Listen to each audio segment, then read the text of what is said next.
morning, YouTube. It's like 12:30 in the morning. Can't sleep and I'm on vacation, so I figured I'll do a tutorial on how I breed Corydoras. I get asked this a lot because when I work at Petco, I get asked a lot of breeding questions. So I'm like, you know what, might as well start making tutorial videos on how I do stuff my way. So we're gonna go breeding Corys. We're gonna go over like pretty much feeding, tank, how I house them. And we'll also go over how I raise the fry, hatch the eggs and stuff like that too.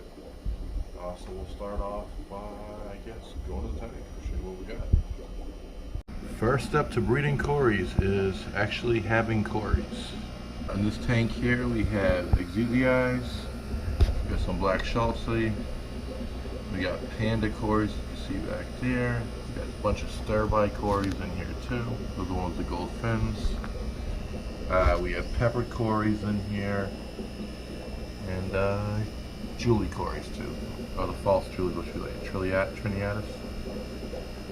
We got them in here too, and I think that's pretty much it for each species of Cory that we got. We also have 5 little discus in here growing up. 3 of the smaller ones are right there. So this is a 40 breeder. I have about roughly, I want to say 50 Corys in this tank. The hardest part about breeding them in such a vast group is knowing who the parents are. So the thing is, I don't know who the parents are until the fry start to grow up. I see what looks like crossbreeding, but I never find crossbred babies or hybridized, whatever you want to say.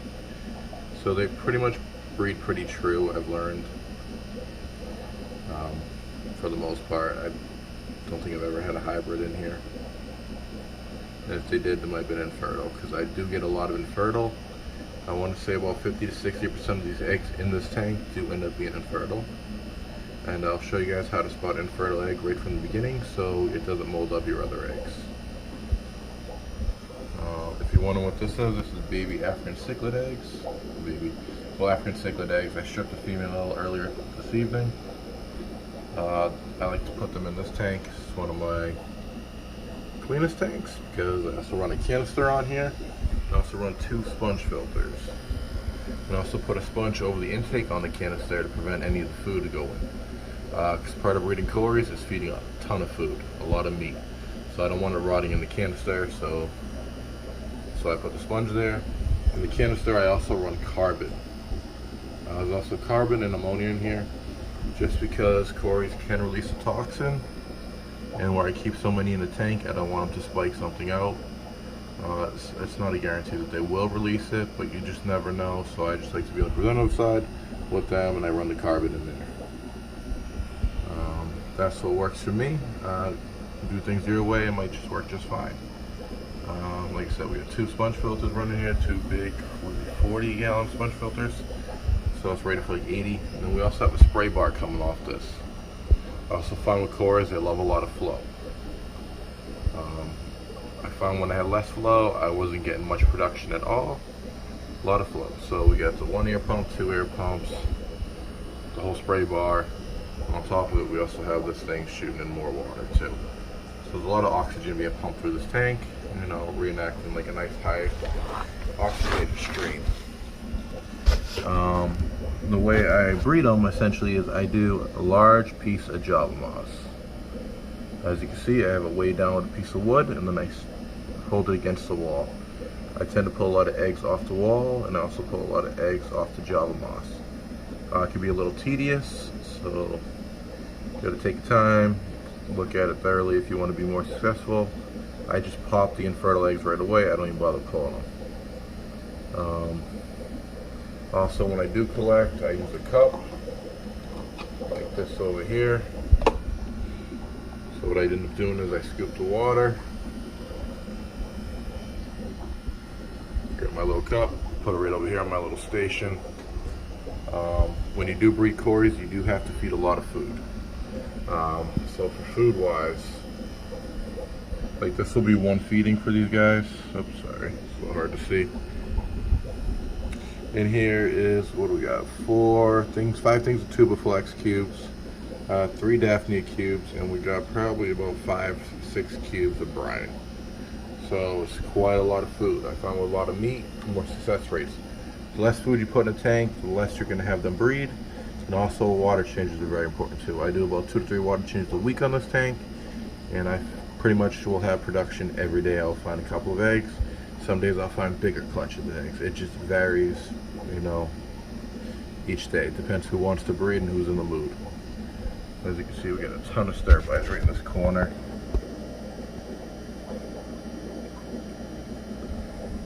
Some fat little Julies. So I'll show you guys what I do. So essentially, we get in the tank, a little hard on one hand. See if we can get a nice close up.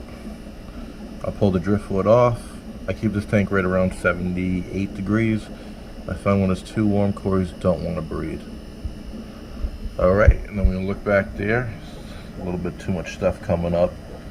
Let's see if we can clear this up. Alright, we can see back there, a little hard to see. We had 3 little eggs against the glass. I don't know if you guys can see them. We got 1, 2, and 3. Right there's 1. Right there's 2. Right there's 3. Those first 2 are actually infertile. On the left, only one infertile is that right one. Alright guys, so when I actually pull the eggs off the glass, I like to use this thing right here. It's a little measuring cup, measuring scoop, spoon thing. I think it came from the child, or not too sure where I actually got it from. But I prefer to use this for the glass. Makes it easier actually to get in there and scoop off the eggs. It's a little hard with one hand. Tend to go like that. Got the egg right on there.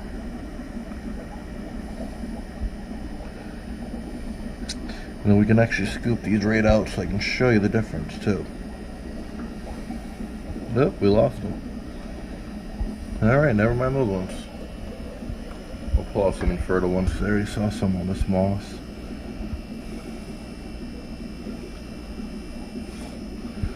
It's a little hard with one hand to try to do this stuff, guys, so excuse me for the mess.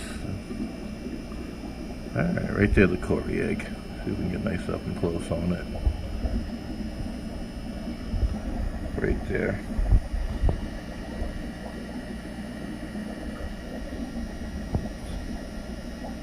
I really need a cameraman.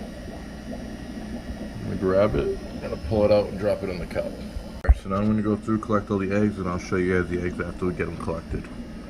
So let's get to it. Alright, so we've collected our Cory eggs, guys. I'll show you them up close in a second. So I put the Java moss back like that, put the wood over it.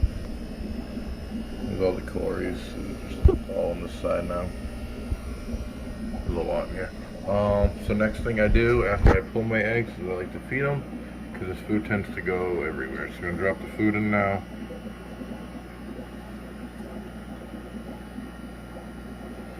You guys are probably like, holy crap, that is a lot of food. Yes, it is a lot of food. That's one thing about breeding Corys. They eat a lot and they need a lot. You can sustain them, but they won't thrive and they won't breed for you unless you feed them a really high protein diet too. Like I said, we got tubiflex in here, we got Daphne, and we also got brine shrimp. I always want to try black worms, but in my area it's like $20 for like, I think it's like 1.5 grams, 2 grams of 2 teaspoons of freaking black worms, which is just absolutely ridiculous. Compared to what I get, $5 sheet of cubes, you know what I mean, at $13 for a pound of brine. So it's just much more sustainable and keeping so many more fish.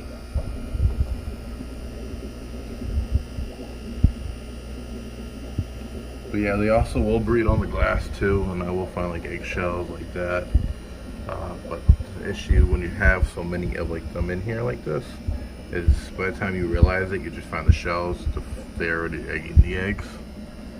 So it's a challenge. That's why I like to do the big block of Java moss. That's why I put the sponge over this, because this food's gonna end up everywhere. It's gonna end up all over the moss, gonna end up all over the sponge, you know.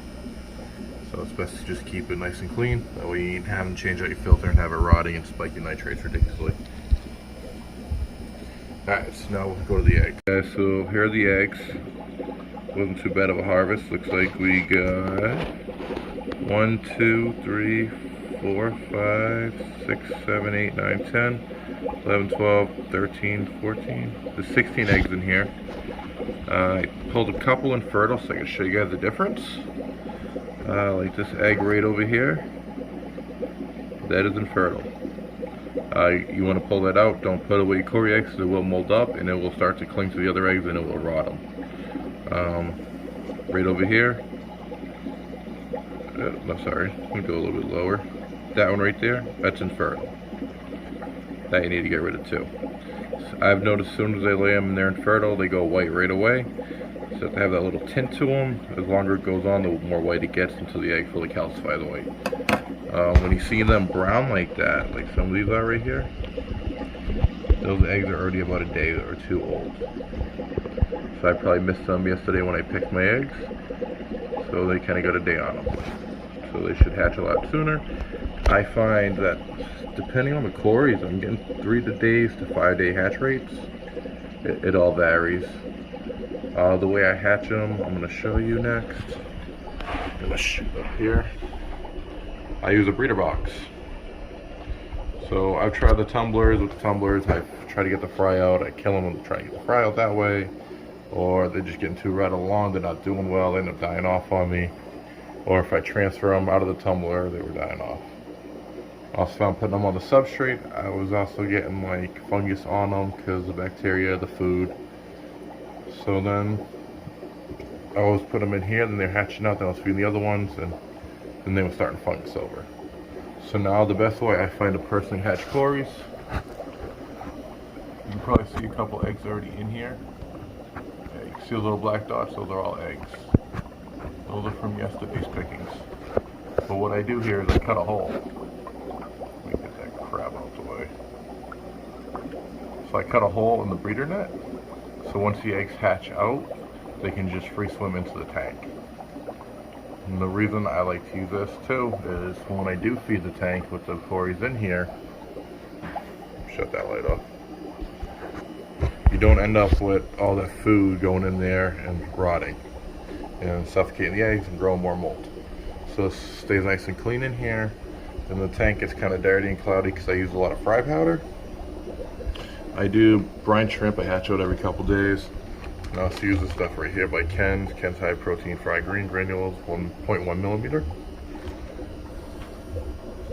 If we look in here, so this is originally my leopard frog Placo tank. There's 3 of them in here, but they haven't been doing none for me, so now this is kind of the grow out tank for a lot of the little stuff like Corys and Placos. You know, so we'll go over what we got in this tank right now. So we do have Corys in here. See if we can find some. This little Cory right here.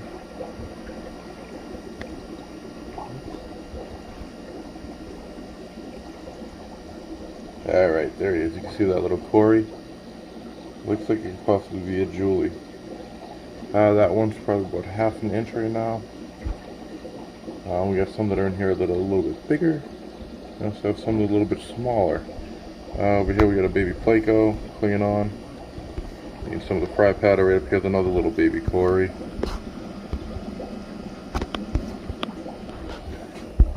See if we can find some bigger ones. There they are, hiding under the rock work. It's hard to see these guys.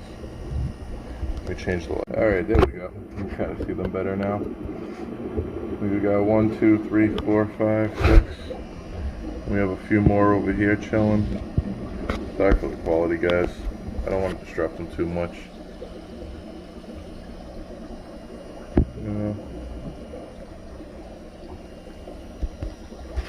Yeah, you can see them. I just dropped in some Daphnia for them today too.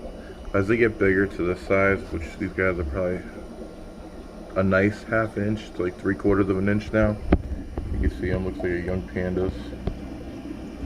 I like to drop in Daphnia and brine. Also in the tank we got some Gertrude rainbows. Get a nice close up. About 6 of them. I had a trio of them. I didn't even know they had babies. I cleared out the tank, got rid of the parents, and then a week later I found these fry swimming around. And that's how I ended up breeding my first rainbows. But yeah, anyways, besides that, so then pretty much they're in here now. Now we'll just feed them and we're gonna pump them up. But with grow outs, with this tank I do once a week right now, but where we're starting to get a lot of fry, we're going to go to twice a week with water changes. We're going to start going down to 50%. I take it slow in the beginning because you don't want to shock them with temp swings. Babies are very sensitive, so you want to take it easy. They don't do good with chlorine, and they don't do good with temp swings, but don't mean you can't have a variable. You just want to introduce it slowly. Don't just go and dump in water and messing with it too much. If you want fry to do well, the best thing I found is stable tanks and keep it regular. Don't stress it. 'Cause the tank's a little cloudy, but that's from the fry powder. Step back, it's not too bad. Don't have to look perfect like this discus tank over here. This is crystal clear. You got some discus growing up. But story for another day. Alright guys, I hope you enjoyed the video. If you have any questions, feel free to ask. If you want to do any videos on any other fish I'm doing, let me know. Thanks for watching. Make sure to click that like button, subscribe. Let's try to get our likes up. I'd like to get a few sponsors so we get some more badass shit in the fish room. Thank you guys. Have a good one.